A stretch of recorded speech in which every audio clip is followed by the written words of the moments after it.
movie TV recommendations. Okay. Ashley's going to sit this one out. I wanted to start this segment just because I feel like, well, one, no one watch every single thing that comes out.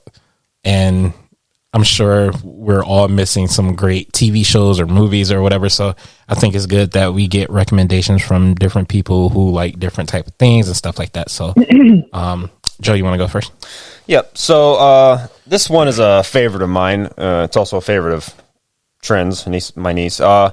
Grave Encounters came out in 2011. Synopsis is found footage collected from a long-since-closed mental hospital is presented to the viewers, revealing the disappearance of a small group of TV show filmmakers who spend the night at the asylum. This movie's budget was $120,000, and its box office was $5.4 million.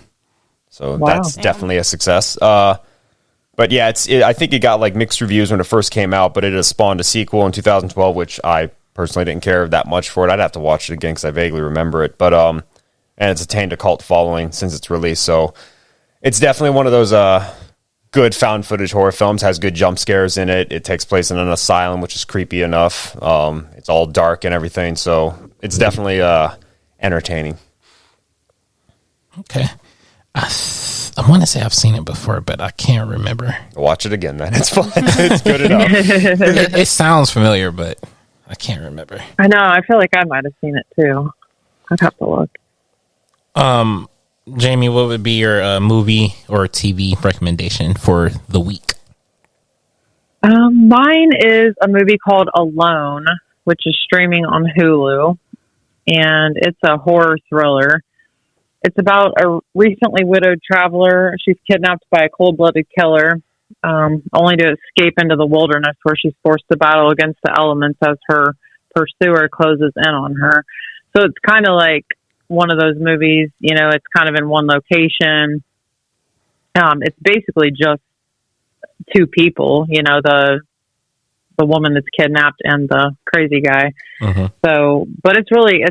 It's really intense, you know, throughout the whole movie. And, it's got a 1 hour and 38 minute runtime, which is my favorite. Mm-hmm. And it's streaming on Hulu right now. So I would definitely recommend it. When did it come out? 2020. Okay. I don't think I've ever seen it. No, I haven't. I have to look it up. I don't think I've ever heard of it either. Yeah, I feel like it was one I was just like looking through movies and it looked like it might be good. And it was. Oh no, I remember seeing the like poster for it. Okay. I've never seen it though. Mm-hmm. I'm gonna have to add that to the list. My recommendation is, I don't even know if I should recommend it because I feel like if you're a horror movie fan, you probably have seen this film. The Crazies. Joe, you just mentioned it not too long ago. Right. It is a remake. Crazies came out 2010, has a runtime of 1 hour and 41 minutes. It stars Timothy Olyphant. I never know how to pronounce her first name. Radha Mitchell. She was in Silent Hill. Danielle Panabaker, who is in Friday the 13th that we was just talking about. But yeah, it's basically about a plane crash. A plane carrying a virus ends up crashing in a small town, and the water system being infected, and people basically start turning into zombies. Even though I don't think they mention the word zombie in the film. Yeah, actually in Train to Busan, I think they only mentioned zombie one time in the film.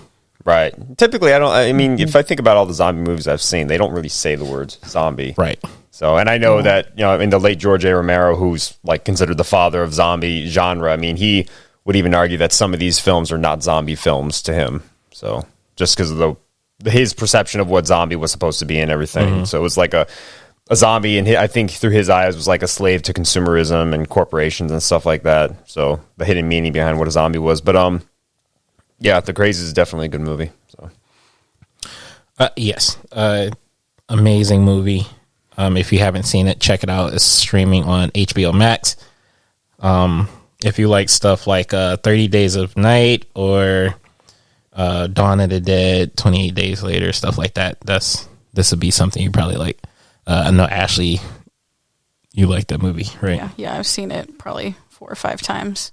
It's a great movie.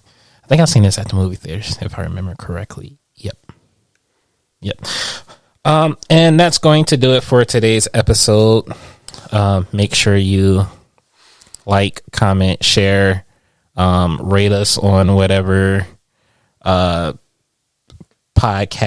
streaming thing you're listening to. If you're not watching this on YouTube, anybody got anything else to say? Nope. No. Well, just remember that there is a thin line between horror movies and true crime. Good night.